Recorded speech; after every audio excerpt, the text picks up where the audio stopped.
khủng hoảng chính trị và sự trỗi dậy của tiếng nói quần chúng. Xin kính chào quý khán giả đã quay trở lại với chương trình. Tôi là Phú Lam. Phú Lam rất hân hạnh được trò chuyện cùng quý khán giả. Thưa quý khán giả, Nepal, quốc gia nhỏ bé giữa hai gã khổng lồ đang rung chuyển. Nepal, quốc gia nằm giữa Trung Quốc và Ấn Độ, từ lâu đã được biết đến như một vùng đất của đỉnh Everest, của Phật giáo và những giá trị tâm linh sâu sắc. Nhưng đằng sau vẻ đẹp hùng vĩ của dãy Himalaya là một xã hội đang chật vật với những vết nứt chính trị, kinh tế và niềm tin. Tháng 9 năm 2025, Nepal bước vào một giai đoạn chưa từng có trong lịch sử hiện đại. Chính phủ dân sự mất kiểm soát, quân đội can thiệp, mạng xã hội bị cấm và hàng chục nghìn người trẻ tuổi xuống đường biểu tình. Đó không chỉ là một cuộc khủng hoảng chính trị, đó là một cuộc khủng hoảng bản sắc. Những dấu hiệu báo trước khi niềm tin bị bào mòn. Trong suốt thập kỷ qua, Nepal đã trải qua hơn 10 lần thay đổi chính phủ, với thời gian tại vị trung bình của mỗi thủ tướng chưa đầy 15 tháng. Các đảng phái chính trị liên tục chia rẽ, đấu đá nội bộ và bị cáo buộc tham nhũng tràn lan. Theo báo cáo của Tổ chức Minh bạch Quốc tế, Nepal xếp hạng 117 trên 180 về chỉ số cảm nhận tham nhũng năm 2024, một con số phản ánh sự bất mãn ngày càng tăng trong dân chúng. Tỷ lệ thất nghiệp thanh niên vượt 22%, trong khi chi phí sinh hoạt tăng 18% chỉ trong vòng 12 tháng. Hệ thống giáo dục xuống cấp, y tế công cộng quá tải và các dịch vụ hành chính bị tê liệt bởi quan liêu. Trong bối cảnh đó, thế hệ trẻ, đặc biệt là Gen Z, bắt đầu đặt câu hỏi: chúng ta đang sống trong một nền dân chủ hay chỉ là một phiên bản khác của chế độ độc đoán? Lệnh cấm mạng xã hội dọc nước tràn ly. Ngày 4 tháng 9 năm 2025, chính phủ Nepal ban hành lệnh cấm đối với 26 nền tảng mạng xã hội lớn, bao gồm Facebook, TikTok, Twitter và YouTube. Lý do được đưa ra là ngăn chặn thông tin sai lệch và bảo vệ an ninh quốc gia. Nhưng đối với giới trẻ, đây là hành động bóp nghẹt tiếng nói của họ, một sự kiểm duyệt trắng trợn. Chỉ trong vòng 48 giờ, các cuộc biểu tình bắt đầu nổ ra tại Kathmandu, Pokhara, Biratnagar và hàng chục thành phố khác. Từ những nhóm nhỏ ban đầu, phong trào nhanh chóng lan rộng, thu hút hàng chục nghìn người tham gia.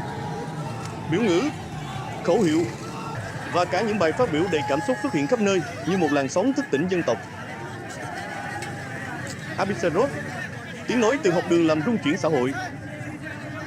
Trong lễ thường niên tại trường Holy Bell, một khoảnh khắc đặc biệt đã trở thành biểu tượng của phong trào nói đầy cảm xúc và ánh mắt kiên định. Tôi đứng đây với ước mơ kiến tạo một Nepal mới. Ngọn lửa hy vọng đang bùng cháy trong tôi, nhưng trái tim tôi nặng trĩu vì giấc mơ ấy dường như đang tan biến. Roth không chỉ nói về lý tưởng, mà còn chạm đến những vấn đề cốt lõi: tham nhũng, thất nghiệp, sự vô trách nhiệm của các đảng phái. Cậu ví đất nước như một người mẹ đã sinh ra và nuôi dưỡng các thế hệ, đặt câu hỏi liệu chúng ta có đang trả lại cho Nepal những gì bà xứng đáng nhận được. Bài phát biểu nhanh chóng lan truyền trên mạng xã hội, bất chấp lệnh cấm, và trở thành biểu tượng của sự thức tỉnh. Một thế hệ mới đã lên tiếng, không bằng bạo lực, mà bằng trí tuệ và đạo đức.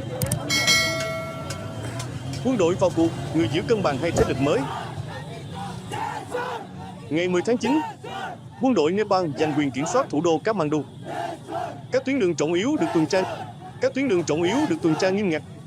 Lệnh cấm tụ tập đông người được ban hành và nhiều khu vực bị phong tỏa hoàn toàn. Thành phố rơi vào trạng thái tê liệt, trường học đóng cửa, cửa hàng ngừng hoạt động, giao thông công cộng bị gián đoạn. Tuy nhiên, thay vì đàn áp, quân đội bắt đầu tiến hành đàm phán với đại diện biểu tình. Họ đề xuất thành lập một hội đồng chuyển tiếp gồm các chuyên gia kỹ trị, không thuộc đảng phái, để ổn định đất nước và tổ chức bầu cử. Trong danh sách đề cử, ông Kulman Kising, cựu tổng giám đốc cơ quan điện lực Nepal, được nhắc đến như một biểu tượng kỹ trị. Tuy nhiên, ông từ chối vai trò thủ tướng và đề xuất một nhân vật khác, bà Sushila Karkare. Bà Sushila Karkare lựa chọn bất ngờ nhưng đầy thuyết phục.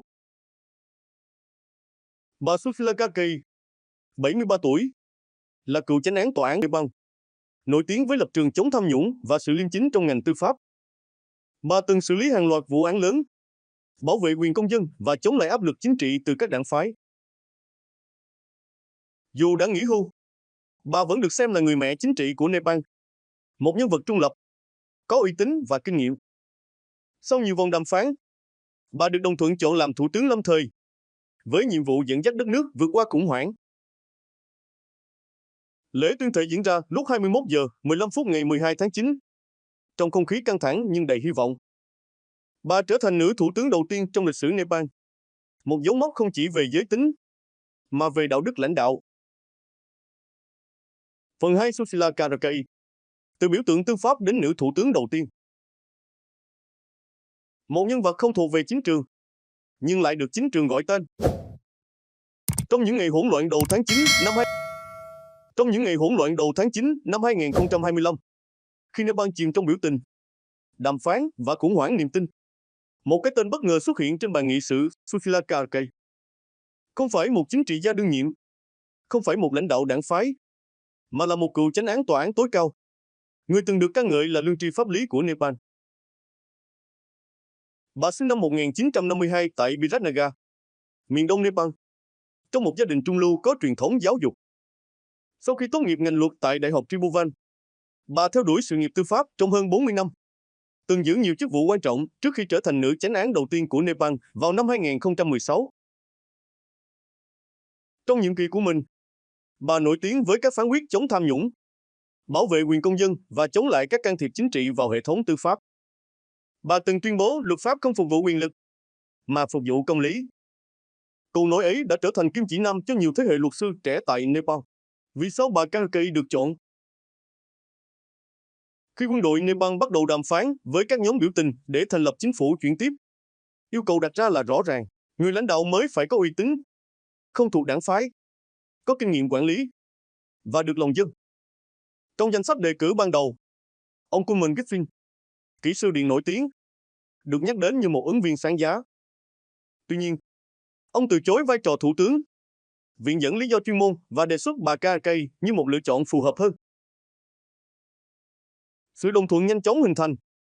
Các nhóm xã hội dân sự, đại diện biểu tình, quân đội và Tổng thống Ramchandra Paudel đều nhất trí rằng bà Karakai là người duy nhất có thể giữ vai trò người gác cổng cho tiến trình chuyển giao quyền lực. Lễ tuyên thệ một khoảnh khắc lịch sử. Vào lúc 21 giờ 15 phút ngày 12 tháng 9 năm 2025, giờ địa phương, bà Sushila Karakai chính thức tuyên thệ nhậm chức thủ tướng lâm thời của Nepal. Buổi lễ diễn ra tại dinh tổng thống ở Kathmandu, với sự tham dự của các đại diện quân đội, xã hội dân sự và các tổ chức quốc tế. Bà trở thành nữ thủ tướng đầu tiên trong lịch sử Nepal, một dấu mốc không chỉ về giới tính, mà về đạo đức lãnh đạo. Trong bài phát biểu ngắn gọn sau lễ tuyên thệ, bà nói: "Tôi không đến đây để cai trị mà để phục vụ. Tôi không đại diện cho một thế hệ, mà cho một nguyên tắc, công lý, minh bạch và trách nhiệm." Nội các lâm thời, kỷ trị, trung lập và tạm thời. Chính phủ mới được thiết lập với quy mô nhỏ, gồm 11 thành viên, chủ yếu là các chuyên gia kỹ trị và đại diện xã hội dân sự. Không có thành viên nào thuộc các đảng phái chính trị truyền thống. Mục tiêu của nội các là ổn định trật tự xã hội, tự xã hội, tổ chức bầu cử quốc hội trong vòng 6 tháng, cải cách hệ thống hành chính và tư pháp, khôi phục niềm tin vào thể chế dân chủ. Ông Kulman Giffin được bổ nhiệm làm cố vấn cấp cao về năng lượng và hạ tầng, một vai trò phù hợp với chuyên môn và kinh nghiệm của ông, nhưng không mang tính chính trị. Phản ứng quốc tế thận trọng nhưng ủng hộ. Ngay sau khi bà Karakai nhậm chức, hàng loạt quốc gia và tổ chức quốc tế đã lên tiếng. Liên Hợp Quốc, chúng tôi hoan nghênh việc thành lập chính phủ lâm thời và sẵn sàng hỗ trợ tiến trình bầu cử. Chính phủ Ấn Độ, Nepal đã chọn con đường đối thoại thay vì đối đầu. Chúng tôi ủng hộ sự ổn định khu vực. Trung Quốc, chúng tôi tôn trọng quyết định nội bộ của Nepal và mong muốn tiếp tục hợp tác kinh tế.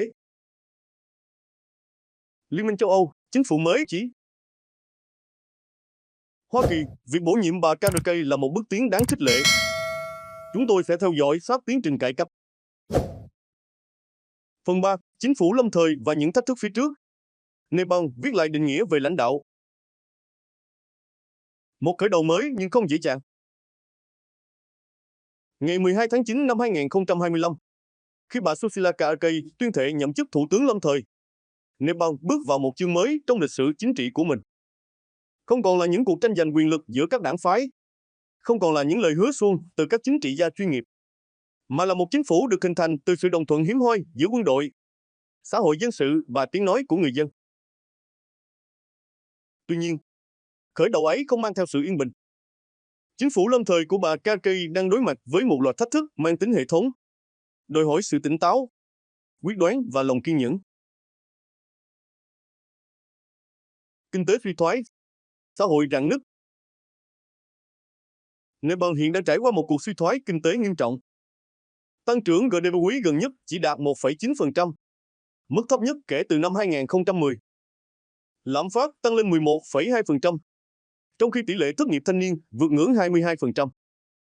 Hàng chục nghìn lao động đã rời bỏ đất nước để tìm việc tại các quốc gia vùng vịnh, khiến nguồn nhân lực trong nước bị thiếu hụt.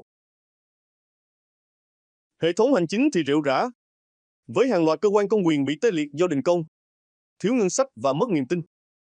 Các dịch vụ y tế và giáo dục công cộng đang hoạt động cầm chừng, trong khi các khu vực nông thôn gần như bị bỏ quên. Bà Karkay không chỉ phải ổn định chính trị, mà còn phải khôi phục nền tảng kinh tế và xã hội, một nhiệm vụ khổng lồ đối với một chính phủ tạm thời. Quân đội, người bảo vệ hay người giám sát? Quân đội Nepal, dù không trực tiếp nắm quyền, vẫn giữ vai trò trung tâm trong tiến trình chuyển giao.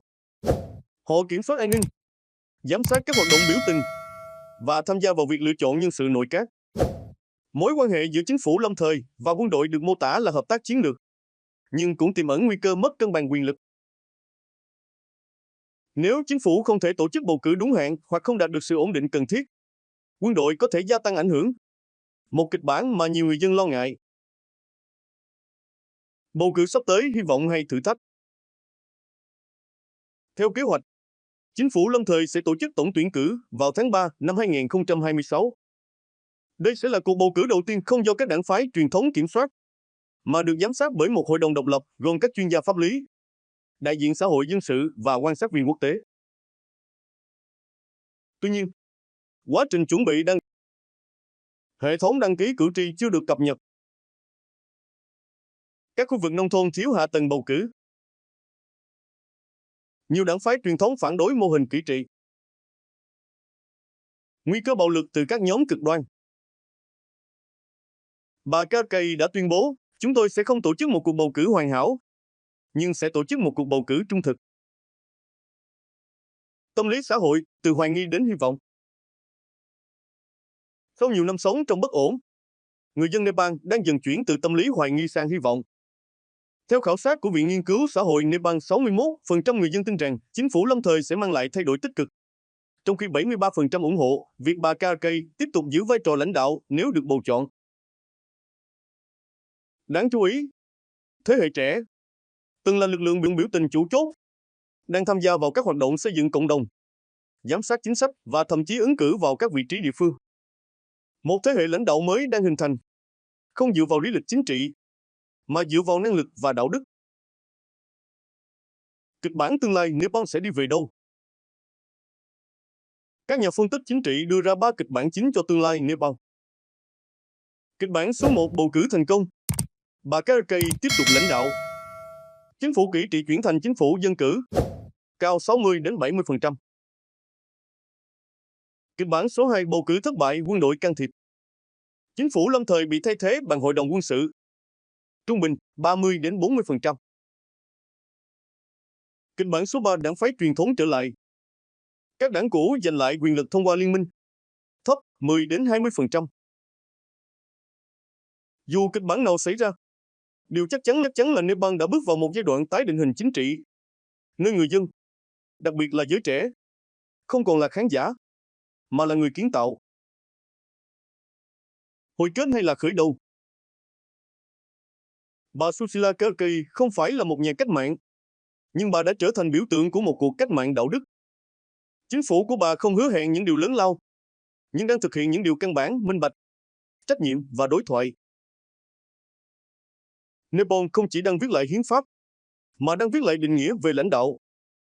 Và nếu hành trình này thành công, nó sẽ không chỉ là hồi kết của một cuộc khủng hoảng, mà là khởi đầu của một nền dân chủ trưởng thành. Cảm ơn quý khán giả đã đồng hành cùng Phú Lam đến cuối buổi trò chuyện này. Hẹn gặp lại quý khán giả trong những phân tích tiếp theo.